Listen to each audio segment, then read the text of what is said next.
అంటే ప్రపంచంతో మనం పోటీ పడే విధంగా మన విధి విధానాలను మార్చి ఆనాడు వారు ప్రధానమంత్రిగా శ్రీ మన్మోహన్ సింగ్ గారు ఆర్థిక మంత్రిగా ఈ దేశంలో గొప్ప విధానాలను తీసుకురావడంతో ఈరోజు భారతదేశము ప్రపంచ దేశాలతో పోటీ పడగలిగిన స్థాయికి మనం ఈరోజు రాణించినాం. ఆ పివి నరసింహారావు గారు మంతని శాసనసభ నియోజకవర్గం నుంచి వారు శాసనసభ్యులుగా పనిచేసి తెలంగాణ రాష్ట్రానికి ముఖ్యమంత్రిగా ప్రాతినిధ్యం వహించారు. వారి తర్వాత మళ్ళీ ఈనాడు అదే మంతని శాసనసభ నియోజకవర్గం నుంచి మిత్రుడు దుద్దిల్ల శ్రీధర్ బాబు గారు ప్రాతినిధ్యం వహిస్తూ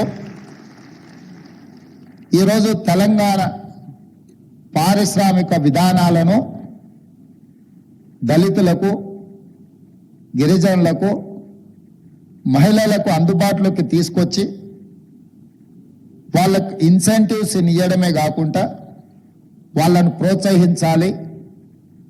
సూక్ష్మ, చిన్న మరియు మధ్య తరహా పరిశ్రమలను తెలంగాణ రాష్ట్రంలో నెలకొల్పడానికి అవసరమైన వాతావరణాన్ని సృష్టించాలి అని చెప్పి వారింత గొప్ప కార్యక్రమాన్ని తీసుకున్నారు.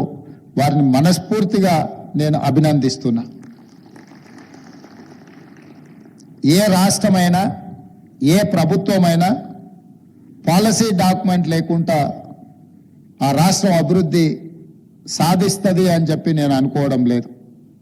అందుకే వారు మొదటి సంవత్సరంలోనే విదేశాలలో తెలంగాణ యొక్క విధి విధానాలను వివరించి పారిశ్రామికవేత్తలను ఆకర్షించడమే కాకుండా మన రాష్ట్రంలో ఉన్న సూక్ష్మ, చిన్న, మధ్య తరహా పరిశ్రమలను కూడా ప్రోత్సహించడానికి ఈరోజు ఒక పాలసీ డాక్యుమెంట్ తీసుకొచ్చి మీ ముందు పెట్టి మీ అందరికీ రాష్ట్ర ప్రభుత్వం అండగా నిలబడుతుంది.